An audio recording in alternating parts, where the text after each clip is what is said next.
Halo semua, pada video kali ini kita akan membahas soal Kalpiko, Kalimantan Physics Competition yang diadakan oleh Universitas Lambung Mangkurat, Kalimantan Selatan. Kalpiko ini adalah Olimpiade Fisika ya.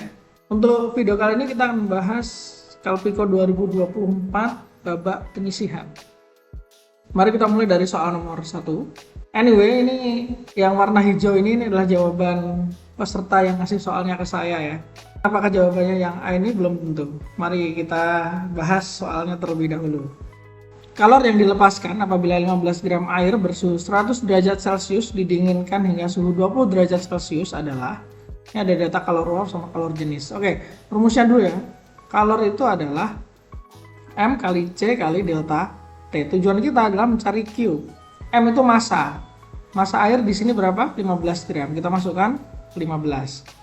Kemudian C ini adalah kalor jenis. Kalor jenis air di sini 1 kalori per gram per derajat Celcius. Udah sama-sama gram ya, kita tulis 1. Sekarang delta T ini adalah perubahan suhu. Suhunya awalnya 100 berubah jadi 20. Berapa nih selisihnya? 80, ya kan? Nah, tinggal kita hitung aja 15 dikali 1 dikali 80 itu hasilnya adalah 1200. Jawabannya adalah A. Pada sebuah roda gila yang memiliki inersia 4 kg meter kuadrat diberi momen gaya sebesar 50 Nm.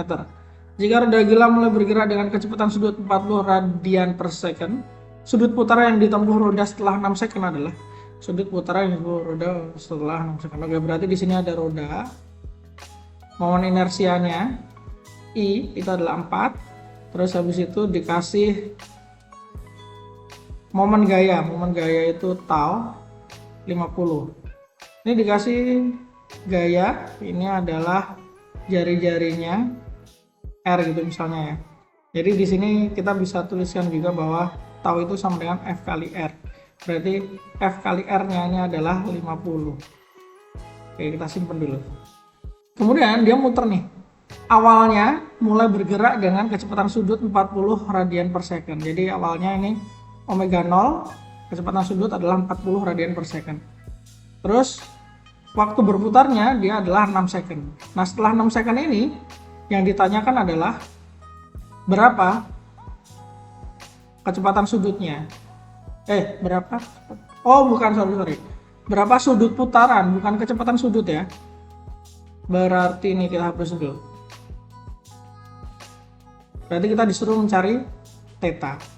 Baik, rumus dasarnya dulu. Ini namanya gerak melingkar dipercepat ya. Oke, jadinya kita punya rumus pertama adalah kecepatan sudut setiap saat itu sama aja kecepatan sudut awal ditambah percepatan sudut dikali waktu. Tapi kalau kita mau mencari sudut tempuh itu adalah theta, kecepatan sudut awal dikali T ditambah setengah dikali percepatan sudut kali T kuadrat. Apakah kita tahu omega 0? Kita tahu 40 ya kan. Apakah kita tahu T? T-nya tahu 6. Apakah kita tahu alfa? Nah, ini masalahnya adalah di alfa. Kita nggak tahu alfanya berapa. Nah, maka dari itu di sini kita akan menggunakan atau mencari dulu alfanya dengan cara sigma tau atau tau sama dengan momen inersia dikali alfa. Sigma tau karena taunya cuma 1 yaitu 50, maka kita masukkan 50. I ini momen inersia, kita dapat ini 4. Alfanya bisa kita hitung, berarti alfa sama dengan 50 per 4. Percepatan sudut kita ketemu 50 dibagi 4 itu adalah 12,5. Alfanya nemu 12,5, selanjutnya alfa dimasukkan ke dalam rumus berikut. Ini ya. Nah, sekarang kita masukkan aja semuanya. Sehingga theta itu sama dengan omega 0, omega 0-nya 40, kecepatan sudut awal, dikali waktunya 6, tambah setengah kali alfanya 12,5 kali T kuadrat, 6 kuadrat. Sehingga kita bisa ketemu theta itu akan sama dengan 165 radian. So, kalau dari opsi jawaban kita ketemu jawaban yang benar adalah D. Kita lanjutkan untuk soal nomor 3. Suatu gas memiliki volume awal 2 meter kubik dipanaskan dengan kondisi isobaris. Isobaris itu tekanan tetap. Volume akhir 4,5. Jika tekanan gas adalah 2 atm, tentukan usaha keluar gas tersebut. Baik, usaha 2W, kalau gas ideal kita bisa menghitungnya adalah sebagai P kali delta V, di mana P ini adalah tekanan, delta V adalah perubahan volume. Nah, sekarang tinggal kita masukkan aja. P-nya tekanannya berapa? Soal 2 atm. Nah, 2 atm ini kalau misalnya kita mau ubah ke Pascal itu 1 atm sama dengan 1,01 kali 10 pangkat 5 Pascal. Jadi kalau 2 atm berarti tinggal dikali 2. So tekanannya adalah 2 kali 1,01 kali 10 pangkat 5 Pascal. Delta V perubahan volume, awalnya kan 2, akhirnya adalah 4,5. Berarti perubahan volumenya adalah 4,5 dikurangi 2, itu 2,5. Nah, sekarang baru bisa kita hitung 2,5 kali 2, 5 kali 1,05, jadinya 5,05 kali 10 pangkat 5, satuannya Joule. Jawabannya adalah, loh ini 101, oh ini ya, ini digit terakhir ini artinya pangkat ya teman-teman ya. Jadi yang benar adalah yang D, 5,05 kali 10 pangkat 5, begitu. Next, lanjut ke soal nomor 4. Dua benda masing-masing bermasa M1 yang ini 4 kg, M2 4 kg juga, dihubungkan dengan katrol yang bermasa 4 kg. Wah, katrol juga punya masa nih, 4 kg. Seperti pada gambar. Terus, kok nggak ada lanjutannya? Oh, ini kalau dari pilihan jawabannya, kita diminta untuk mencari percepatan. Berapa percepatannya, begitu. Nah, karena ini ada 3 benda, M1, M2, sama katrol, kita analisa satu persatu ya. Mari kita analisa dulu untuk M1-nya. Tinjau M1. Ini kan bentuknya gini ya. Ini kan nanti ada tegangan tali, kita namain T1 aja. T1, kemudian nanti ke bawah ada M1G, langsung aja kita uraikan ya. Ini jadi ke sini. Karena ini M1G, berarti yang di sini adalah M1G sin theta. Theta-nya adalah 30. Nah, sesuai dengan sigma F sama dengan MA, maka sigma F-nya adalah T1 dikurangi M1G sin theta sama dengan M1 kali A. Nah, di sini A-nya antara M1 dan M2 sama ya, karena dia terhubung dengan tali. Kemudian T1 kita nggak tahu, M1-nya adalah 4, G-nya kita anggap aja 10 biar gampang. Sin theta-nya 30, M1-nya 4 kali A. Berarti kita dapat persamaan ini. T1 kurangi 4 kali 10, 40, sin 30 setengah, 40 kali setengah, 20 sama dengan 4A. Kita dapat ini ya. 1 dulu, selesai. Kemudian kita lanjut tinjau yang M2 kali ya. M2. Nah, M2 ini kan gini posisinya. Ada tali. Ini kita namai T2 aja. T2, terus ke sana ada gaya sebesar M2G.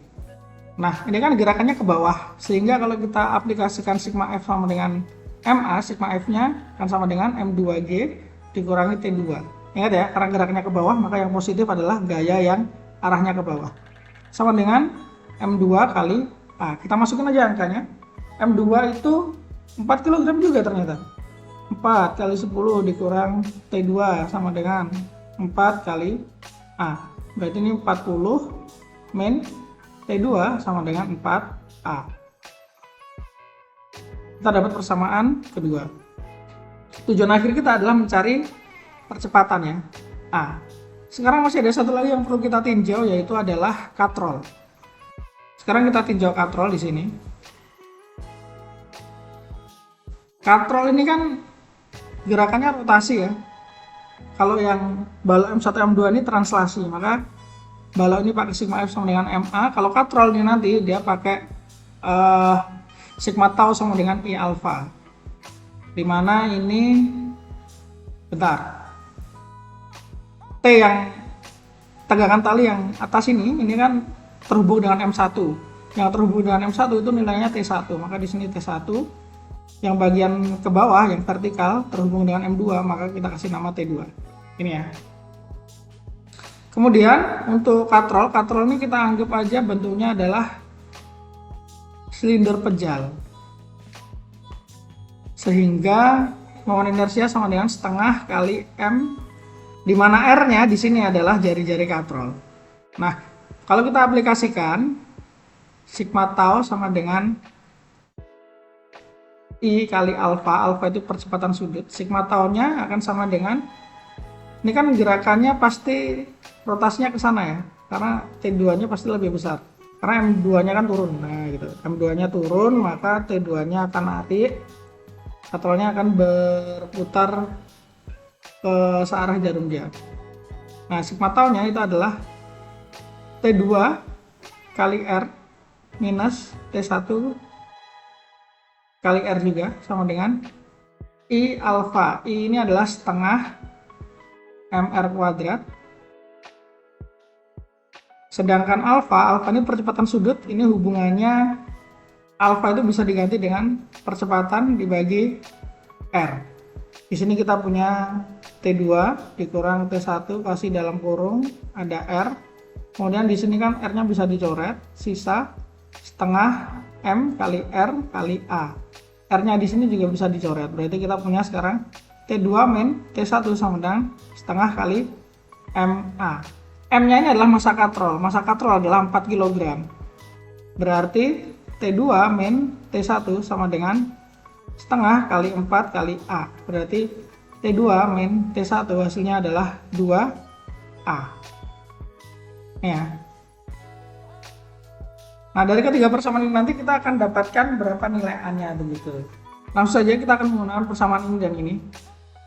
Kita saling tambahkan. Jadi kita nanti ini akan punya T1 min 20 ditambah 40 min T2, hasilnya adalah 4A tambah 4A 8A. Begini. Jadi ini nanti kita dapat min 20 tambah 40 jadi 20. Ini T1 tetap sama, minus T2 tetap sama, ini tambah 20 sama dengan 8A. Nah, sekarang ini kan T1 min T2. T1 min T2, di sini kita punya T2 min T1. Jadi kalau ini kita ubah jadi T1 min T2, maka 2A-nya jadi minus. Minus 2A, begini. Nah, sekarang tinggal kita masukkan T1 min T2 minus 2A. Kemudian ini masih tambah 20, 8A. 20-nya biarin, minus 2A, pindah ruas jadi plus 2A. Nah, teman-teman lihat, 8 tambah 2, 10A. 10A sama dengan 20, maka A akan sama dengan 20 bagi 10, 2. Ini adalah jawaban akhirnya. Percepatan sama dengan 2 meter per second kuadrat. Jawabannya adalah D. Wah, cukup panjang ya. Tidak apa-apa. Next, ke nomor 5. 3 buah balok masing-masing bermassa 12 kg, 24 dan 31 kg. Berarti yang ini 12 kg, yang ini 24 kg, yang ini adalah 31 kg. Berada di atas lantai horizontal dihubungkan dengan 2 buah tali di mana balok 24 kg dan 24 kg berada di tengah. Oke. Balok 31 kg ditarik oleh gaya sebesar 65 Newton. 31 ini berarti ditarik gaya ke sana sebesar 65 Newton. Bila lantainya licin, tentukan percepatan dan tegangan pada kedua tali. Kedua tali itu berarti T1 sama T2 ya. Nah, sekarang kita aplikasikan aja. Ini tinjau total. Pertama kita tinjau semua. Semua itu berarti ini jadi satu kesatuan ya. Jadi satu kesatuan. Jadi satu kesatuan massa. Jadinya ini bisa diubah seperti ini. Gayanya ini T3, hasilnya 65 Newton. Masanya ini sama aja. M1 tambah M2 tambah M3. Jadi kalau di total 12 tambah 24 tambah 31 itu adalah 12 tambah 24, 36, 36 tambah 31, 67 ya. Nah, dari sini kita nanti bisa menghitung percepatannya menggunakan hukum 2 Newton. Sigma F sama dengan M dikali A. Sigma F nya siapa nih? Kalau dari gambar ini T3. T3 sama dengan M itu adalah M1 tambah M2 tambah M3 dikali A. T3 nya sudah diketahui di soal 65, M nya udah kita hitung 67, sehingga A bisa kita hitung 65 per 67 begini. Nah, sekarang tujuan kita adalah mencari percepatan sudah, ya kan, finish. Sekarang tegangan pada kedua tali, berarti kita nyari T1 sama T2. Mari sekarang kita tinjau untuk M1, berarti M1 kan bentuknya gini ya, ini T1. Sehingga kalau dari sigma F sama dengan MA, sigma F nya T1 sama dengan M1 dikali A. Oh ya, A untuk total sama A untuk M1, M2, M3 ini sama ya, sama-sama A. Kenapa? Karena dia terhubung tali. Kemudian T1 ini belum tahu, kita tulis saja. M1 nya di soal 12. A itu sudah kita dapatkan nilainya berapa? 65 per 67. 67, berarti T1 hasilnya adalah 12 kali 65 bagi 67, 11,64 Newton. Kalau kita mau misalnya meninjau untuk yang M2 bisa juga, cuman bedanya M2 ini yang ke kanan ditarik sama T2, ke kiri ditarik sama T1. Sehingga kalau kita aplikasikan sigma F sama dengan MA, maka sigma F nya itu adalah T2 dikurangi T1 sama dengan M2 dikali A. T2 kita nggak tahu. T1 kita dapat 11,64 sama dengan M2 itu 24 kali A. A nya udah tahu juga, 65 per 67. Sehingga T2 min 11,64, ini kita bisa hitung 24 kali 65 dibagi 67 itu adalah 23,28. Sehingga T2 nya 23,28, 11,64 nya pindah ruas jadi positif. Sehingga T2 nya ketemu sebesar 34,92. Oke, jawabannya loh. Kenapa jawabannya cuma ada Newton aja ya ternyata ya? Padahal di sini ditanya percepatan dan tegangan pada kedua tali. Kedua tali berarti T1 sama T2. Anyway, berarti ini ada miss ketika ngedit mungkin ya. Nah, intinya kalau ditanya percepatan hasilnya ini 65 per 67. Kalau ditanya T1 11,64, tanya T2 34,92. Mari kita lanjutkan untuk soal nomor 6. Dua buah muatan listrik seperti pada gambar nih, gambarnya. Jika besar gaya Coulomb yang dialami kedua muatan sebesar 3,6 Newton, maka besar jarak kedua muatan adalah gaya Coulomb atau gaya elektrostatis. Itu rumusnya F sama dengan K Q1 Q2 per R kuadrat. Di sini gayanya sudah diketahui 3,6. K itu adalah 9 kali 10 pangkat 9. Q1 diketahui 9 mikrocoulomb. 9 mikrocoulomb itu berarti adalah 9 dikali 10 pangkat minus 6 mikro ya. Kemudian Q2 4 mikrocoulomb. 4 kali 10 pangkat min 6. R-nya yang dicari. Nah, kalau dari sini tinggal kita 10 pangkat 9, ini 10 pangkat 6, habis sisa 3. Kemudian kalau dioperasikan dengan 10/6 yang belakang, ini habis sisa minus 3. Berarti ini nanti bisa bentuknya berubah jadi 3,6. 9 kali 9, 81. 81 kali 4 adalah 324. Dikali 10 pangkat min 3 per R kuadrat. Berarti ini kita bisa pindah ruas. R kuadrat akan sama dengan 324 kali 10 pangkat min 3 dibagi 3,6. Berarti R kuadrat akan sama dengan 0,09. Berarti R-nya adalah akar dari 0,09. Nah, berapa nih akar dari 0,09? Jawabannya adalah 0,3 meter. 0,3 meter. Mana? 0,3 meter. Oh, oke, bisa jadikan senti ya. Kalau mau jadi senti tinggal dikali 100 jadi 30 cm. So, jawabannya adalah yang C. Lanjut ke soal nomor 7. Partikel A dan B masing-masing bermuatan 8 mikrokulom dan 18 mikrokulom. Ini kayaknya sama kayak tadi. Jika titik C terletak di antara partikel A dan B, oke, ini agak beda nih. Memiliki medan listrik 0, sedangkan jarak C dan partikel A sama dengan 2 cm, maka jarak A dan B adalah, well, di sini kita punya A, set. QA sama dengan 8 mikrokulom. Terus di sini kita punya B, QB 18 mikrokulom. Kemudian ada satu titik namanya titik C. Anggap aja di sini, ini titik C ini. Terletak di antara A dan B, jaraknya adalah 2 cm dari A. Dari sini ke sini adalah 2 cm. Kemudian nilai medan pada C itu sama dengan 0, kuat medan listriknya 0. Artinya medan listrik dari A ke C itu sama dengan medan listrik dari B ke C. Yang ditanya adalah, jarak antara partikel A dan B, berarti jarak dari sini sampai ke sini. Nah, ini berapa nih? RAB ini berapa? Oke. Baik, pertama teman-teman harus tahu dulu.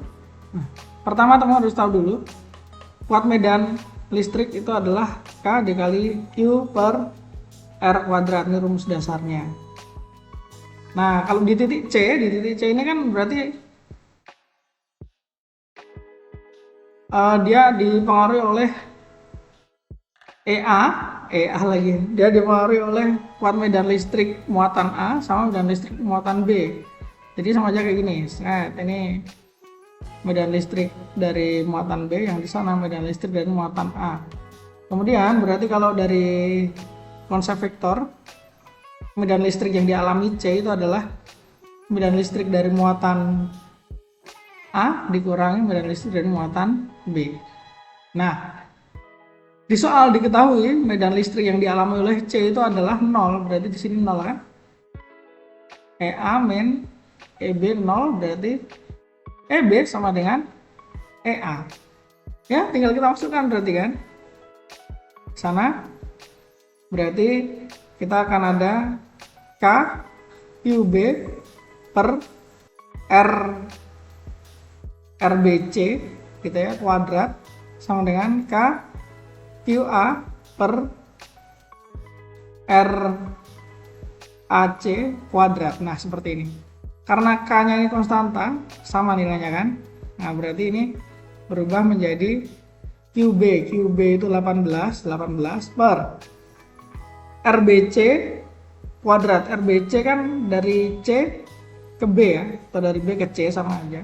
Itu kan sama aja RAB dikurangi 2 ya kan, RAB kan dari A ke B, kemudian A ke C itu 2, berarti B ke C adalah RAB dikurangi 2. Ini bisa kita tulis RAB dikurangi 2 kuadrat sama dengan QA itu kan 8 mikrokulom dibagi RAC kan dari jarak dari A ke C itu 2 cm, 2 kuadrat. Nah, begini. Terus tinggal kita kali silang aja ya. Ini bisa nggak dibagi? Ini dibagi. Misalnya disederhanakan dulu ya. Oke, kita sederhanakan dulu. Ini dibagi 2, ini dibagi 2, jadinya 4, ini jadinya 9. Ini lebih baik ini. Terus pindah ke sana ya. Ini pindah ke sana, 4-nya pindah ke bawah. Jadi 9 per 4. Yang ini RAB min 2 kuadrat per 2 kuadrat. Lo lihat, ini kan 2 kuadrat kan 4, coret sama 4 ini kan. Jadi RAB min 2 kuadrat sama dengan 9.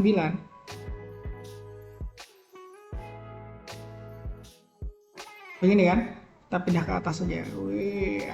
Berarti kalau misalnya kita punya 9 sama dengan RAB min 2 dikuadratin, supaya kuadratnya hilang, kedua ruas kan diakarin nih, akar gini kan, akar 9 3. Ini kalau diakarkan kuadratnya yang hilang, jadi RAB min 2 sama dengan 3, berarti RAB adalah 3 plus 2 yaitu 5. So, jarak antara A dan B adalah 5 cm.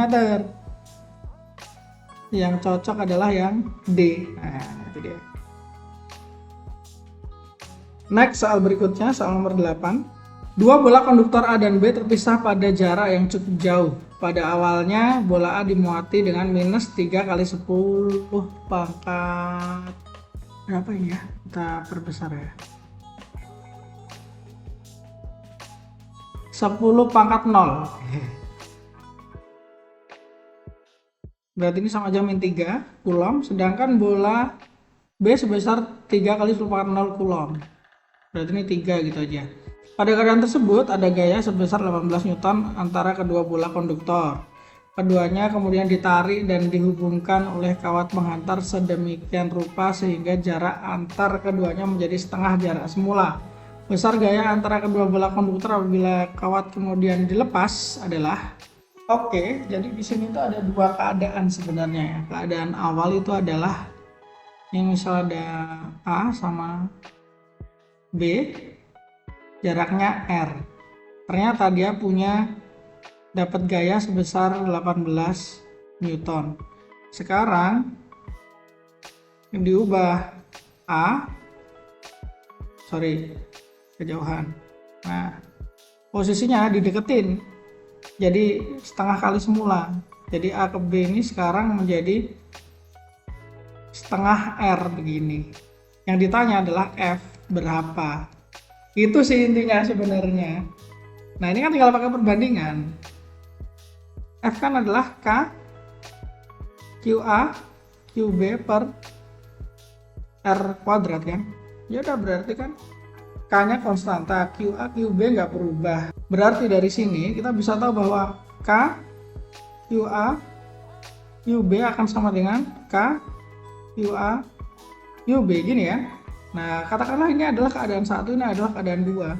Maka K, QA, QB ini kan sama aja F dikali R kuadrat ya. Berarti ini anggaplah keadaan 1 berarti F1 kali R1 kuadrat. Yang ini adalah F2 kali R2 kuadrat. Ini jadinya ada angka 2, ada angka 2. Nah, ini ada angka 1. Di sini keadaan 1, F1 berarti 18. Kemudian R1 itu R kuadrat. F2 ini yang dicari. R2 itu adalah setengah R, berarti setengah R kuadrat. Nah, dari sini kan kita bisa uraikan ya, berubah ini jadi 18 R kuadrat sama dengan F2 R kuadrat per 4. Ini kan R kuadrat. Hilang kan? Saling menghilangkan. Berarti F2 ini sama dengan 18 dikali 4. 18 kali 4 itu sama dengan 72 harusnya. 72 Newton. Begini ya.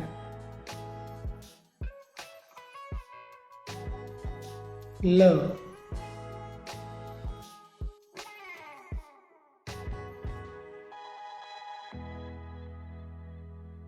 Nah, ini dia. Nggak ada jawabannya. Aduh.